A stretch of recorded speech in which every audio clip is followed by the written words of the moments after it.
Hola y bienvenidos a Euronews Hoy. El presidente ucraniano Volodymyr Zelensky ha informado que al menos una persona ha muerto y otras 15 resultaron heridas en un ataque ruso con misiles que alcanzó una clínica en Dnipro, en el sureste del país. Horas antes, Rusia y Ucrania intercambiaron prisioneros de guerra.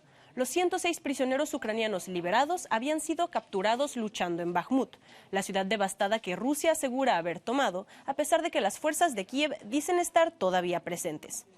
En Estados Unidos, el líder y fundador del grupo ultraderechista Oath Keepers ha sido condenado a 18 años de cárcel por el asalto al Capitolio en enero de 2021. La justicia lo ha considerado culpable de orquestar un complot que culminó con el ataque de sus seguidores. Y en Italia, la presidenta de la Comisión Europea, Ursula von der Leyen, sobrevoló en helicóptero las zonas afectadas por las inundaciones, que hasta ahora han acabado con la vida de 15 personas y dejado a miles de desplazados. En su visita, la presidenta de la Comisión ha insistido en la importancia de poner en marcha fondos de solidaridad y estimó que el peritaje de los daños se hará en un plazo de 3 meses. En otras noticias, Irán ha presentado su más reciente misil balístico, algo que podría aumentar las tensiones con Israel y Occidente. En Perú se han incautado 58 paquetes de cocaína con la bandera nazi. Las autoridades dicen que es la primera vez que ven algo similar. Y hoy también les traemos una amplia cobertura previa sobre las elecciones presidenciales que tendrán lugar este domingo en Turquía. No se lo pierdan en el informativo de hoy. Vamos con los titulares. El impacto de misiles rusos sobre una clínica en Dnipro deja al menos 2 muertos y numerosos heridos. Rusia denuncia ataques contra la ciudad de Krasnodar y la región de Belgorod. 18 años de cárcel para el fundador del grupo extremista Oath Keepers, Stuart Rhodes, por el asalto al Capitolio. Concluye el voto de los expatriados turcos con una participación récord. El domingo, Kılıçdaroğlu desafiará a Erdogan en la segunda vuelta de las presidenciales. Incautado en Perú un alijo de cocaína en paquetes con la bandera nazi cuyo destino era Bélgica. Este edificio en llamas es una clínica en la ciudad ucraniana de Dnipro, destruida este viernes por misiles rusos. El ataque dejó al menos 2 muertos y 23 heridos, entre ellos 2 niños. El presidente ucraniano Volodymyr Zelensky ha calificado lo ocurrido de crimen contra la humanidad. Rusia ha intensificado los ataques en las últimas semanas sobre Ucrania, mientras Kiev prepara sus fuerzas para una contraofensiva. En todo el país, el Estado Mayor ucraniano informó de 55 ataques aéreos rusos. Pero en sentido contrario, también se está registrando un aumento de ataques aéreos sobre territorio ruso que Moscú achaca a Ucrania. Ataques con drones como el registrado en la ciudad de Krasnodar, en el suroeste de Rusia, donde un edificio residencial y una oficina resultaron dañados. No hubo heridos. También Belgorod ha vuelto a ser blanco de tiros de artillería. Esta región fronteriza rusa es la misma que sufrió una incursión de combatientes armados rusos anti-Kremlin a principios de semana. Liberados 106 prisioneros de guerra ucranianos en otro importante intercambio con Rusia. Los soldados, entre ellos 8 oficiales, fueron capturados luchando en Bakhmut, una ciudad devastada que Rusia asegura haber tomado, pero donde las fuerzas de Kiev dicen estar todavía presentes. Що про багатьох із цих 106 людей взагалі не було жодної інформації, вони вважалися безвісті, зниклими. Але ми їх знайшли. Повернули додому. Це мають пам'ятати всі на передовій, що більше російських полонених візьмемо, то більше наших людей повернемо. El jefe del grupo Wagner ha dicho que está entregando los cadáveres de ciudadanos estadounidenses y turcos muertos en Bakhmut. El líder de los mercenarios rusos ha publicado este vídeo en el que se le ve junto a 2 ataúdes, uno cubierto con una bandera estadounidense y otro con una bandera turca. En él afirma que un ciudadano estadounidense murió en acción y 2 ciudadanos turcos murieron bajo los escombros de un edificio derrumbado en Bakhmut. Y en la vecina Bielorrusia ha comenzado el traslado de armas nucleares tácticas rusas. Así lo ha anunciado el presidente bielorruso Alexander Lukashenko, algo que Estados Unidos ha tachado de irresponsable. Lukashenko no ha precisado el número de cabezas nucleares que acogerá su país.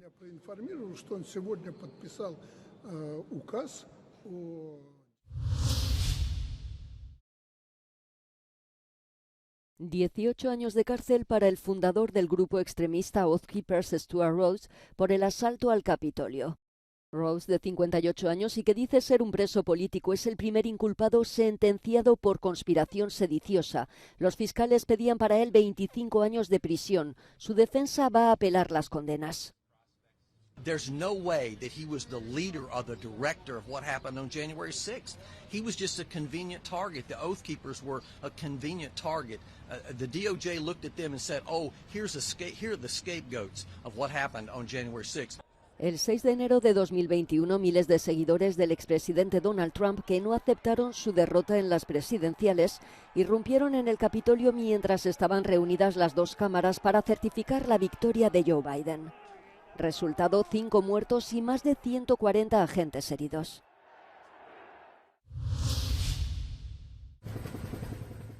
Son las impactantes imágenes que ilustran la magnitud de las inundaciones en la región de Emilia-Romagna, en el norte de Italia. Vistas en primera persona por la presidenta de la Comisión Europea, Ursula von der Leyen. Las inundaciones han dejado 15 muertos, más de 20.000 evacuados, aunque al principio llegaron a ser 36.600. También han dejado daños multimillonarios, especialmente en el sector agrícola y en el turístico. El gobierno italiano ha anunciado una ayuda de emergencia de 2.000 millones de euros. La presidenta de la Comisión Europea coincide en que la ayuda es urgente. It is very urgent to trigger the Solidarity Fund. It has a clear rule. There is a very small prepayment that will be done. It's standardized for every disaster the same, but then there needs to be the damage assessment so that we get a clearer idea about what could be our European contribution. L'Italia ha bisogno degli aiuti economici dell'Unione Europea. Infatti la Presidente della Commissione Europea von der Leyen ha confermato che l'Unione resterà a fianco dell'Italia durante l'emergenza. Però è anche vero che dal momento che eventi climatici di questa natura stanno diventando sempre più frequenti in Europa, l'Unione dovrà attrezzarsi per poterli gestire non soltanto in Italia ma anche in altre parti del continente. Giorgia Orlandi, Euronews, Bologna. Mindia Gushikashvili ha sembrado el doble este año que el año anterior. No es el único. Dice que muchos agricultores han duplicado sus plantaciones para ayudar al país a escapar del posible déficit que podría ocurrir por la guerra en Ucrania. Los agricultores dicen que no hay demanda para su trigo en el mercado y que el precio actual está muy por debajo del precio de coste. ეხლა მობეროს რაღაც 40-45 თეთრია საუბარი. და თვითღირებულება დაახლოებით არის 60-65 თეთრი. Los agricultores dicen que ampliar los campos de cultivo este año es más costoso porque el alquiler de la tierra ha subido. También existe un problema de espacio de almacenamiento. Los expertos dicen que la demanda de cultivos locales se ha reducido debido a la política económica rusa. Dicen que Georgia depende mucho del mercado de cultivos ruso. Hace 2 años Rusia impuso un impuesto a la exportación de sus cultivos y eximió de impuestos a la harina rusa. Así los importadores georgianos prefieren importar harina más barata que la costosa cosecha. Esto ha llevado a un parón de los molinos georgianos. Cisco კომბინატებს ვერ უღირთ შემოტანა და კონკურენციას შესვლა იმპორტირებულ ფქვილთან. შესაბამისად, მათ შეაჩერეს მუშაობა და ამან გამოიწვია ის, რომ ფერმერებს, რომელსაც მოწეული ჰქონდა ჩარჩანდელი მოსავალი, მათ წელს ვერ ჩააბარეს ხორბალი cisco კომბინატებს. Representantes de esta industria en apuros buscan una solución con el Ministerio de Agricultura de Georgia. Según el ministerio, intentan encontrar una salida que resuelva el problema de los agricultores sin hacer subir el precio del pan. Otro problema es que la cosecha será en unas semanas y los graneros todavía están llenos con las cosechas anteriores que los agricultores no logran vender.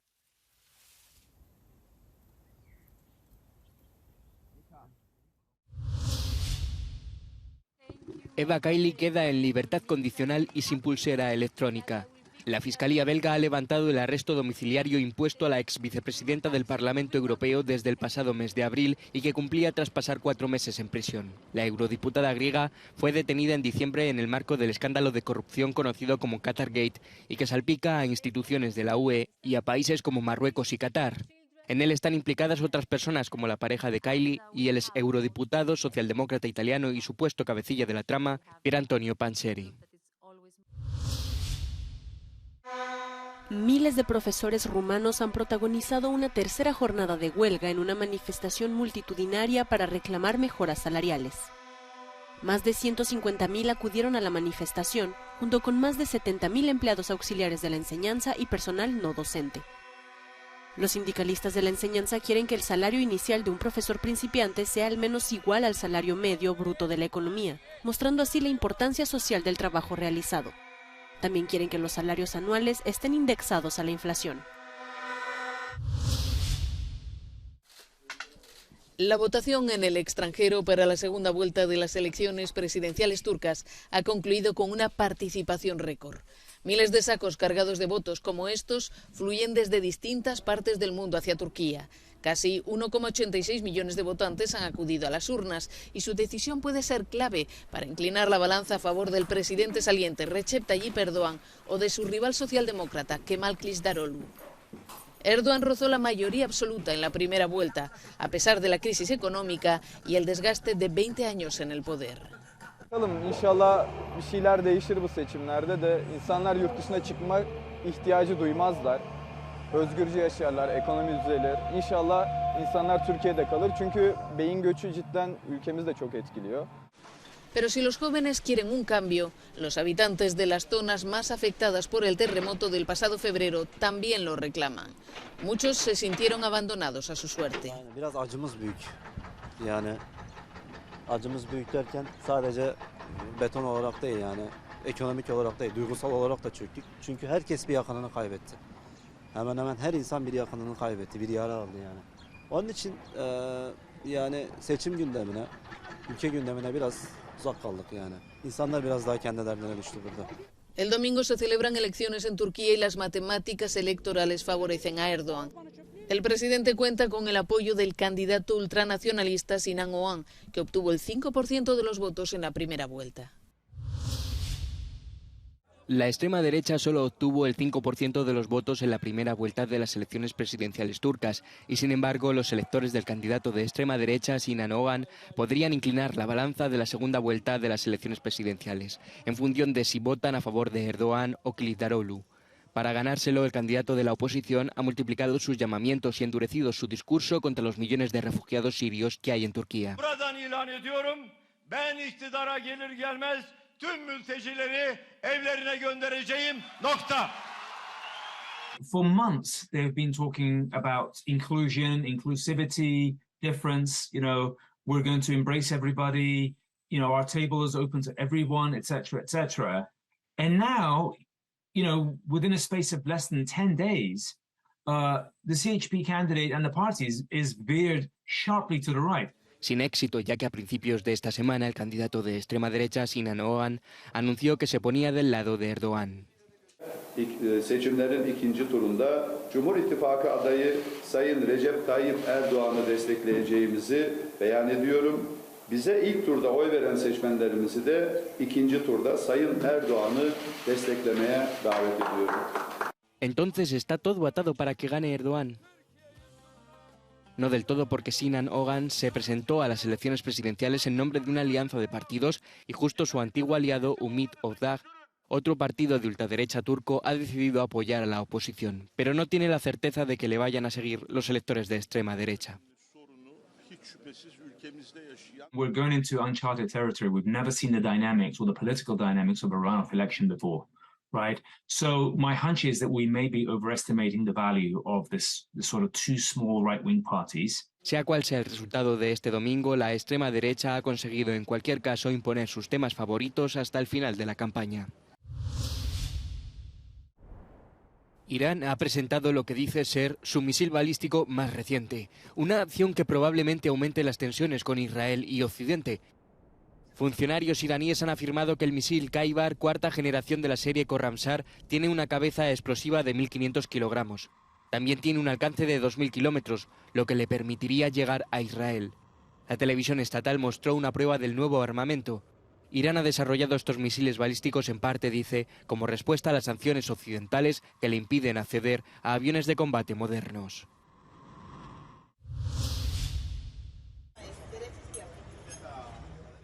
Incautado en Perú un alijo de cocaína en paquetes con la bandera nazi.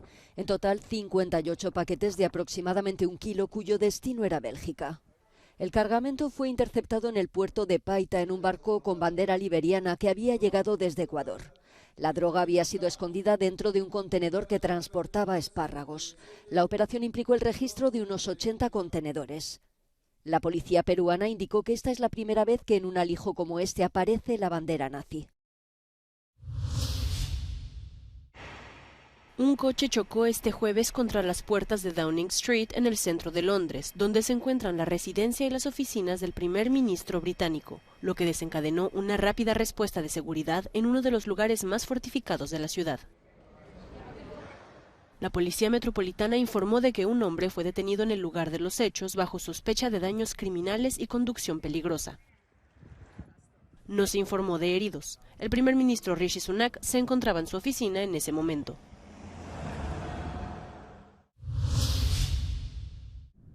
La policía llevó a cabo su tercer y último día de registros en el embalse de Arade para intentar encontrar pruebas relacionadas con la desaparición de Madeleine McCann hace 16 años. Los registros fueron solicitados por la policía alemana porque sospecha de la implicación de un ciudadano alemán en la desaparición de la niña y que supuestamente frecuentaba ese lugar de la presa de Arade en el municipio de Silves, en el distrito de Faro. Así, el material recogido será entregado a las autoridades alemanas para su peritaje.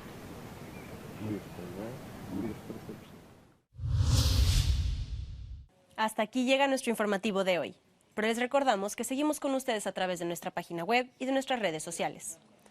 Los dejamos con el No Comen del Día, con imágenes de destrucción en Guam, después del paso del tifón Mawar. Que tengan un buen fin de semana.